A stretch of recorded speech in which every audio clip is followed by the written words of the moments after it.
Hey guys, நம்ம serial subscribers Tamil மக்கள் and friends எல்லாருக்கும் வணக்கம். ஸோ நம்ம வீடியோவை இன்றைக்கி தான் யூடியூப்பில் ஃபஸ்ட் டைம் பார்க்குறீங்களா, மறக்காம நம்ம சேனலுக்கு சப்ஸ்கிரைப் பண்ணிக்கோங்க. ஆல்சோ பெல் ஐக்கான் கிளிக் பண்ணுங்கள் நோட்டிஃபிகேஷன்ஸ்க்கு. ஸோ பார்த்தீங்கன்னா IPL 2024 ஆல்மோஸ்ட் எண்டிங் ஸ்டேஜ் வந்துடுச்சு. ஜாலியாக 2 மாதம் ஓடி போச்சு. எப்படி போச்சுன்னே தெரில நமக்கு.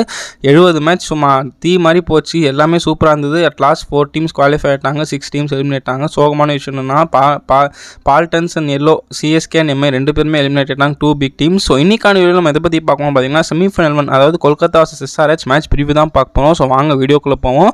ஃபேக்ட் ஆஃப் த டே என்னன்னு பார்த்தீங்கன்னா, ஹெட் டு ஹெட்டில் கொல்கத்தாவுக்கு ஒரு செம்ம ரெக்கார்ட் இருக்குது SRHோட. அண்ட் ஆல்சோ லாஸ்ட் என்கவுண்டர் இவங்க தான் இந்த வருஷம் ஃபஸ்ட் டைம் ஆடும்போது 4 ரன்ஸில் KKR ஜெயிச்சாங்க. ஸோ ஃபேக்ட் ஆஃப் த டேயில் KKRக்கு SRHோட நல்ல அட்வான்டேஜ் இருக்குது. பட் அந்த கிவன் டே என்ன வேணால் நடக்கலாம். பட் என்னன்னா கொல்கத்தாவுக்கு ஒரு அட்வான்டேஜ் இருக்குது SRHோட. ஓகேப்பா, SRHனால் நம்ம கொஞ்சம் இது நல்லா ஆடலாம் அப்படின்ற ஒரு மைண்ட் செட் வரும். பட் SRH அப்செட் பண்ணவும் வாய்ப்பு இருக்குது மக்கள். இன்னைக்கான குவிஸ் கொஸ்டின் போகிறதுக்கு முன்னாடி போன குவிஸ் கொஸ்டின் ஆன்சர் பார்த்தோம். RCBக்கான 5 தமிழ்நாடு பேர் சொன்னோம். அதுக்கான ஆன்சர்ஸ் பார்த்தீங்கன்னா அருண் கார்த்திக், சுப்பிரமணியம் பெத்நாத், தினேஷ் கார்த்திக், வாஷிங்டன் சுந்தர், அபினவ் முகுந்த், சையத் முகமது, முருகன் அஸ்வின், ஸ்ரீதர் நிஷாம், சந்தீப் ஒரே மொத்தம் 9 பேர் அடிருக்காங்க. அதான் 5 பேர் கரெக்டாக சொன்னது பார்த்தீங்கன்னா யஷ்வந்த் ஜே அண்ட் அஸ்வத் குருமூர்த்தி. ரொம்ப நன்றி நம்ம சப்ஸ்கிரைபர்ஸ்க்கு. ஸோ இன்னைக்கான குவிஸ் கொஸ்டின் என்ன பார்த்தீங்கன்னா, 2014 Kolkata night Riders second place போகிறதுக்கு SRHோட ஒரு மேட்ச் ஆடுவாங்க. அந்த மேட்ச்சில் இவரோட டார்கெட்டை இந்த ஓவர்ஸ்குள்ள அடிச்சா போலான்ற போது யூசப் பார்த்தா அந்த வருஷம் ஃபாஸ்டஸ்ட் 50 அடிப்பார். செம்ம ரெக்கார்டு அது. 15 பால்ஸில் அவர் கேட்ச் ஒரு பிளேயர் விடுவார். அந்த கேட்சை விட்டவர் யார்? SRH player. ஹிண்ட் அவர் ஒரு கமெண்டேட்டர். இப்போ ஆன்சரை கமெண்ட் செக்ஷனில் சொல்லுங்கள், வீடியோ என்ன சொல்லுவாங்க. ஸோ ஸ்டேடியம் பார்க்கும்போது அகமதாபாத் யூஸ்வலி பார்த்தீங்கன்னா ஒரு சேசிங் ரவுண்டாக தான் ப்ரிஃபரபுளாக இருக்குது. நீங்கள் ஃபஸ்ட் பேட்டிங் ஆனோன்னா டெஃபினட்டாக 200+ அடிச்சா தான் இங்கே டிஃபெண்ட் பண்ண முடியும். பெரிய கிரவுண்டு. ஸோ லெக் சைடில் கொஞ்சம் பெருசு தான். ஸோ இந்த டீமுமே pressure on the board, pressure on the runs போட்டுருவாங்க. ஸோ ஃபஸ்ட் பேட்டிங் எடுக்கிற டீமுக்கு ஹியூஜ் அட்வான்டேஜ் இல்லை. செகண்ட் பேட்டிங் தான் அட்வான்டேஜ். ஃபஸ்ட் பேட்டிங் எடுக்கிறீங்கன்னா நீங்கள் 200+ அடிக்கணும். மழைக்கு ஒரு 10-15% வாய்ப்பு இருக்குன்றாங்க. செமி போனதாக ஃபைனல் மழை வந்து இது சொல்கிறதுக்கு ஒன்றும் இல்லை. பட் மழை பெய்யாமல் ஒரு நல்ல 20 ஓவர் மேட்ச் பார்த்தா நடக்கும். எனக்கு தெரிஞ்சு சேசி எடுக்கிற டீம் பெஸ்ட்டு.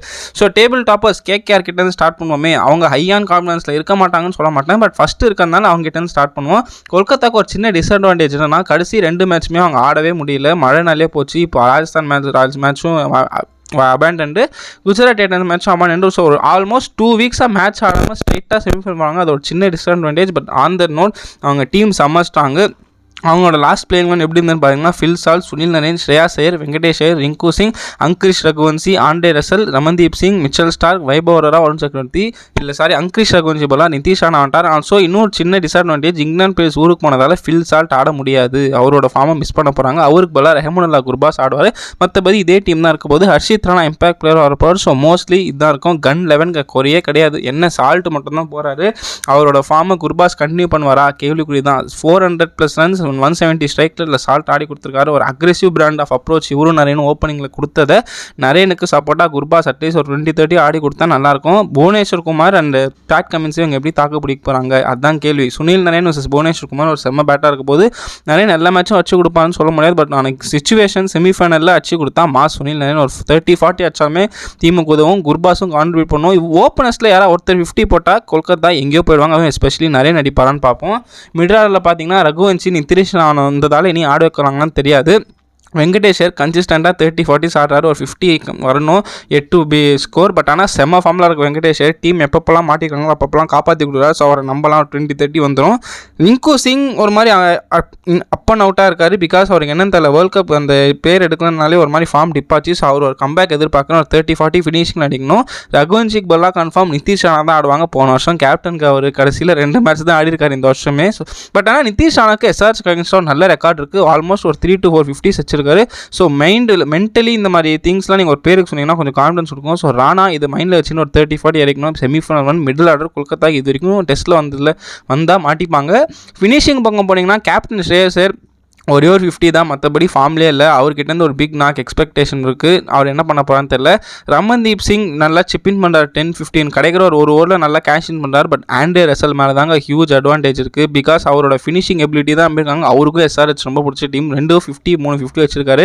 அண்ட் ஆல்சோ பவுலிங்லையும் இப்போ நல்லா போகிறார். ஸோ ஆண்டே ரசல் இஸ் வர்த்தி அசட். போனதோட இவர் தான் ஆடினார். ரிவர்ஸ் என்கவுண்டரில் ஒரு 50 போட்டார், 2 விக்கெட் எடுப்பார். சூப்பராக ஆடினார். ஸோ ரசல் அண்ட் ஸ்ரேயாஸ் ஐயரில் யாராவது ஒருத்தர் 30-40 அடிச்சா சூப்பராக இருக்கும் கொல்கத்தாக்கு. பவுலர்ஸ் பக்கம் போனீங்கன்னா 3 பேரில் 2 பேர் செம்ம ஃபார்மில் இருக்காங்க. வைபவ் அரோரா, ஹர்ஷித் ராணா. பட் ஸ்டார்க் பயங்கரமாக அடி வாங்கினார். அதுவும் கிளாஸ் அண்ட் பொழந்தாருங்க அந்த மேட்ச். இத்தனைக்கும் அந்த மேட்ச் ஹெட் ஆடலை. ஸோ இது ஒரு நல்ல பேட்டிலாக இருக்கும் ஸ்டார்க் விசஸ் ஹெட்னு அபிஷேக் சர்மா. மற்றபடி ஸ்டார்க் அடிச்சிருவாங்கன்னு தோணுது. ஹர்ஷித் ராணா தான் போன தடவை சூப்பராக போட்டு மேன் ஆஃப் த மேட்ச் வாங்கினாரு. அந்த ஹர்ஷித் ராணா பர்ஃபார்மன்ஸை நான் செமிஃபைனல் ஒன்று எதிர்பார்க்கேன். அதே எஸ்ஆர்ஹெச்சோட வெறியில் போட்டார்னா சூப்பராக இருக்கும். அவரும் ஸ்லோயர் ஒன்ஸ்லாம் யூஸ் பண்ணுவார். வைபவராக 50-50 ஸ்விங் ஆச்சுன்னா அவர் ஆடுறது ரொம்ப கஷ்டம், நெகோஷியேட் பண்ண முடியாது. ஸ்விங் இல்லைனா அவர் அசால்ட் ஆடினா அது மட்டும்தான் சின்ன வீக்னஸ். ஸ்பின்னர்ஸ் பக்கம் நான் குறையே சொல்ல முடியாதுங்க. 8 ஓவர் எப்படி எஸ்ஆர்ஹெச் பேட்ஸ்மேன்ஸ் ஆட போகிறாங்கன்றதா. ஏன்னா வருண் சக்கரவர்த்தி ஃபஸ்ட் ஹாஃப் ஆஃப் த ஐபிஎல்ல ஃபார்ம்ல இல்லை, செகண்ட் ஹாஃபில் ஃபார்ம் பிடிச்சிட்டு சூப்பராக போகிறாரு. ஒரு பாலை பிக் பண்ணுறதே கஷ்டமாக இருக்குது. மேட்ச் ஒரு 2 விக்கெட் எடுத்துறாரு. சொன்னேன் சொல்லவே வேணாம். எக்கானமி அண்டர் 6 தேவை. எல்லா மேட்சும் ஒரு விக்கெட் எடுக்கிறாரு. மினிமம் 20 ரன் கிலோ கொடுக்குறாரு. இவங்க 2 பேரை யார் அடிக்க போகிறாங்க? ஹென்ரி கிளாசன், நிதிஷ் ரெட்டி, அதுக்கப்புறம் அபிஷேக் சர்மா, இவங்கெல்லாம் எப்படி கேஷின் பண்ண போகிறாங்க அதுதான் மேட்ரு. இவங்க ஸ்பின்னர்ஸ் 8 ஓவரில் எவ்வளோ ரன் அன்சீட் பண்ண போகிறாங்க, எவ்வளோ ரன் அடிக்க போகிறாங்கன்னா மேட்சே டிசைட் ஆக போகுது. அவள் தான் மக்களே. கேகேஆர் பற்றி பேசிட்டோம். ஸோ இப்போது சன்ரைஸ் பக்கம் போவோமே. சன்ரைசர்ஸ் பார்த்தீங்கன்னா ஹை ஆன் கான்ஃபிடன்ஸில் வராங்க. பஞ்சாப் 215 ஒரு 5 balls to spare முடிச்சிருக்காங்க. செம்ம ஃபார்மில் இருக்காங்க. அவங்க டீமில் எல்லாருமே கலாய்ச்சாங்க டாப் 3 எடுத்துட்டா ஒன்றும் இல்லைன்னு. பட் அதுக்கப்புறமே இப்போ கான்ட்ரிபியூஷன் நல்லா வருது. ஸோ இப்போ சன்ரைசர்ஸ் பவுலிங், பேட்டிங், எல்லா ஃபீல்டிங் வேறு மாதிரி ஆல்ரவுண்டர் டீமாக வராங்க. அவங்க டீம் பார்த்தீங்கன்னா சூப்பராக பேப்பரில் இருக்குது.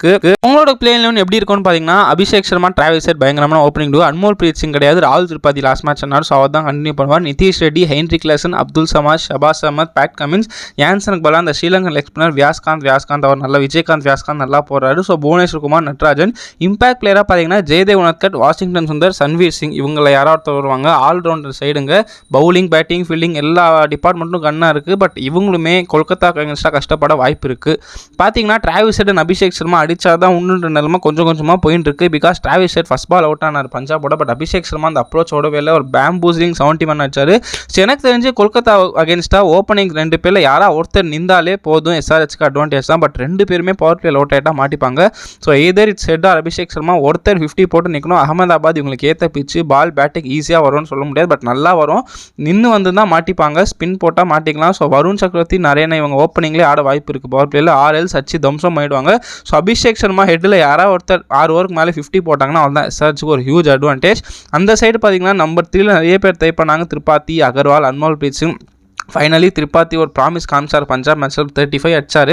அப்போ நான் கூட நம்பிக்கை வராது. பட் கொல்கத்தாக்கு அகேன்ஸ்டாக ஒரு நல்ல ரெக்கார்ட் இருக்குது. அது நான் சொல்லி ஆகணும். கொல்கத்தா அகேன்ஸ்டாக நல்லா ஆடி இருக்காரு. ஸோ ராகுல் திரிபாதி அட் 1 down ஒரு 20-30 சிப்பின் பண்ணாலே போதும். ஏன்னா ஓப்பனர்ஸில் யாராவது ஒருத்தர் அடிச்சிருவாங்க. இவர் வந்து ப்ரெஷரில் போனால் நல்லா ஆடணும், இல்லைனா 20-30 சிப்பின் பண்ணணும். ஆல்ரவுண்டர்ஸ் பக்கம் போனீங்கன்னா Nitish Reddy find of the சீசனுங்க. செம்மையாக போடுறாரு. பவுலிங்கில் அடி வாங்கினாலும் பேட்டிங்கில் சூப்பராக 30-40 மேட்ச் அடிக்கிறார். தேவைப்பட்டால் க்ரூஷியல் விக்கெட்ஸும் எடுக்கிறாரு. ஸோ நல்ல ஃபியூச்சர் பாண்டியா கிடைச்சாச்சு. ஷபாஸ் அஹமதை ரொம்ப அண்டர் யூட்டிலைஸ் பண்ணுறாங்கன்னு தோணுது. பட் அவர் அந்த அளவுக்கு எக்ஸ்பெக்ட் பண்ணல. பேட்டிங்கில் இந்த வருஷம் நல்லா ஆடிருக்காரு. 20-30 பண்ணுறாரு. பவுலிங் ஒரு 2 ஓவர் தான் தராங்க. ஸோ எனக்கு தெரிஞ்சு நிதிஷ் ரெட்டியோட ரோல் ரொம்ப இம்பாக்டாக இருக்கும் போது ஒரு 30-40 அடிக்கணும். ஷபாஸ் முடிஞ்ச அளவுக்கு ஒரு விக்கெட் எடுத்தால் நல்லாயிருக்கும். ஹென்ரி கிளாசன் கடைசி ஒரு 7 மேட்சாக சுத்தமாக ஃபார்ம்லேயே இல்லை. என்ன ஆச்சுன்னு தெரில. அவரோட பழைய இது கொம்ப இறங்கிட்டான் மாமா. அந்த டெம்ப்ளேட் தான் கிளாஸ் எனக்கு போடுவோம். அவர் என்னன்னு தெரில. 7 மேட்ச் ஆளக்கானோம். கொல்கத்தாக்கு அகேன்ஸ்டாக ஃபஸ்ட்டு மேட்ச்சில் அடிச்சாடி அவர் ஞாபகம் வச்சுட்டு திரும்பி இதே கொல்கத்தாவா வரண்டா ஃபார்முக்கு அப்படின்னு அகமதாபாத்தில் ஒரு ஷோ வந்தால் நல்லாயிருக்கும். ஸோ ஒரு expect 50 from Klaasen.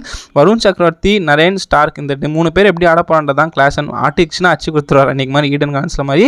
Abdul Samad பார்த்தீங்கன்னா ஒரு சைலண்ட் பர்ஃபார்மர்னே சொல்லுவாங்க. மேட்ச்சுக்கு மேட்ச் 20-30 அடிக்கிறார். பேட்டிங் வந்தால் செம்மையாக பர்ஃபார்ம் பண்ணுறாரு. நல்ல ஃபீல்டிங்கும் பண்ணுறாரு. So Abdul Samad is going B A vital sir. Klaasen suppose திடீர்னு அவுட் ஆகிட்டா சமாத் நின்று அடிச்சு கொடுக்கணும். பிகாஸ் எஸ்ஆர்ஹெச்சுக்கு இது வரைக்கும் அந்த அளவுக்கு டெஸ்டிங் வரல சமாதுக்கு. பட் வர வேண்டிய டைம் இதுவாக இருக்கும்னு சொல்ல முடியாது. சமாத் ஒரு 20-30 அடித்தா நல்லாயிருக்கும். ஸோ இப்போ பவுலிங் போவோம். Captain Cummins has been so ஃபேண்டாஸ்டிக்னே சொல்லுவாங்க. ஏதோ 2 மேட்ச் 50 கொடுத்தார். மற்றபடி எல்லா மேட்சுமே அண்டர் 35 தான் கொடுக்குறாரு. சூப்பராக போடுறாரு. பவுலர்ஸ் நல்லா ரொட்டேட் பண்ணுறாரு. விக்கெட் எடுக்கிறார். கேப்டன்ஷிப் நல்லா பண்ணார். இதுக்கு மேலே என்னங்க வேணும்? 3 வருஷமாக குவாலிஃபை ஆகாத எஸ்ஆர்ஹெச் அணியை கடைசியாக ஒரு குவாலிஃபை ஆக வச்சு செகண்ட் பிளேஸ் முடிக்க வச்சு செமிஃபைனல் வரைக்கும் கொண்டு வந்துட்டான்னா hats off to Pat Cummins. அதே கான்ஃபிடன்ஸோட ஒரு கொல்கத்தா அகேன்ஸ்டாக ஒரு 2 விக்கெட் எடுத்தால் போனோம். ரிவர்ஸ் கவுண்டரில் சூப்பராக போட்டார். டெத்லையும் நல்லா போட்டால் கமின்ஸ் ஒரு ஹெல்ப்ஃபுல்லாக இருக்கும். இந்தியன் பவுலர்ஸ் பக்கம் போனீங்கன்னா நட்ராஜன் விசஸ் கேகேஆர் நல்ல பேட்டில். Because Andre Russell, Shreyas Iyer, Rinku Singh ஒரு செம்ம பேட்டாக இருக்கும் போது. ஸோ டெத் ஓவர்ஸில் நட்ராஜன் விசஸ் இவங்கன்னா ஓப்பனிங்கில் Bhuvneshwar Kumar versus Gurbaz, Sunil Narine, Venkatesh. So Bhuvi and Natarajan சேர்ந்தாப்புல ஒரு 4-5 விக்கெட் எடுத்தாலே எஸ்ஆர்ஹெச் ஈஸி வின்னு நான் சொல்லுவேன். அதுக்கு மேலே எஸ்ஆர்ஹெச் தோத்தா பேட்டிங்னால தான் தோக்கணும். பட் புவி அண்ட் நட்ராஜன் கம்பைண்டாகவே ஒரு 3+ விக்கெட்ஸ் எடுத்தாலே ஹியூஜ் அட்வான்டேஜ். உனத்கட் வருவானான்னு தெரியாது. தேவைப்பட்டால் வரலாம் அகமதாபாத்தில். ஆர்எல்ஸ் வாஷிங்டன் சுந்தர், மயாங்க் மார்க்கண்டே அண்ட் சன்வீர் சிங் தான் இம்பாக்ட் வருவாங்க. பட் உனத்கட்டுமே நல்லா தான் போட்டிருக்காரு இந்த வருஷம். ஸோ எனக்கு தெரிஞ்சு நட்ராஜன், புவி யாராவது 2-3 விக்கெட் எடுக்கணும். இல்லை சேர்ந்தாப்புல 4 விக்கெட் மேலே எடுத்தால் எஸ்ஆர்ஹெச்சுக்கு ஒரு பெரிய அட்வான்டேஜ். ஸ்பின்னர்ஸ் பக்கம் போனீங்கன்னா இந்த விஜயகாந்த், வியாஸ்காந்த் ஒரு லெக்கி யங் லெக்கி நல்லா போடுறாரு, விக்கெட் எடுக்கணும்னாலும் எக்கனாமிக்கெலாம் கண்டெயின் பண்ணுறாரு 35-13. அவர் ஒரு விக்கெட் எடுக்கணும். அவர்கிட்ட மிஸ்ட்ரி மாதிரி தெரியல, பட் நல்லா போடுறாரு. பட் கொல்கத்தா அகேன்ஸ்டாக மேபி அடி வாங்கவும் வாய்ப்பு இருக்குது. சின்ன பையன் எப்படி போடுவான்னு தெரியாது. மேபி அதுக்கு மயாங்க் மார்க்கண்டேவை நான் ஆடலான்னு சொல்லுவேன். பட் இவங்க பிளேயிங் லோன் மாற்ற மாட்டாங்க. ஸோ மோஸ்ட்லி விஜயகாந்த் வியாஸ்காந்த் தான் ஆடுவார், மயாங்க் மார்க்கண்டே ஆட மாட்டாங்க. பட் நான் வந்து ஆட வைப்பேன், வாஷிங்டனே ஆடலாம். ஸோ அவள் தான் SRH பக்கம். ஸோ கீ மேட்சப்ஸ் இந்த மேட்ச்சில் நான் என்ன எதிர்பார்க்கணும்னு பார்த்தீங்கன்னா, ஓப்பனிங்கில் அந்த சைடு பார்த்தீங்கன்னா புவனேஸ்வர் குமார் வர்சஸ் நரேன் அண்ட் குர்பாஸ் எதிர்பார்க்குறேன். Pat Cummins, Shreyas Iyer and Nitish Rana short ball தலைவலி 2 பேருக்குமே இருக்குது. ஸோ அவுட் ஆக வாய்ப்பு இருக்குது. Natarajan vs Russell and Rinku Singh, because டெத்தில் இப்படி நட்ராஜன் கன்ஃபார்ம் 2 ஓவர் போடுறார். ஸோ இந்த நெட்டு இப்படின்னா அந்த other side Starc vs Head Australian opening, அதுக்கப்புறம் வைபவ் அரோரா vs அபிஷேக் சர்மா, அது நல்லாயிருக்கும். நரேன் அண்ட் வருண் சக்கரவர்த்தி vs Klaasen and Nitish and Harshit Rana vs Samad Cummins Klaasen. So இந்த பேட்டில் நான் எதிர்பார்க்குறேன். உங்களோட கமெண்ட் செக்ஷனில் சொல்லுங்கள்.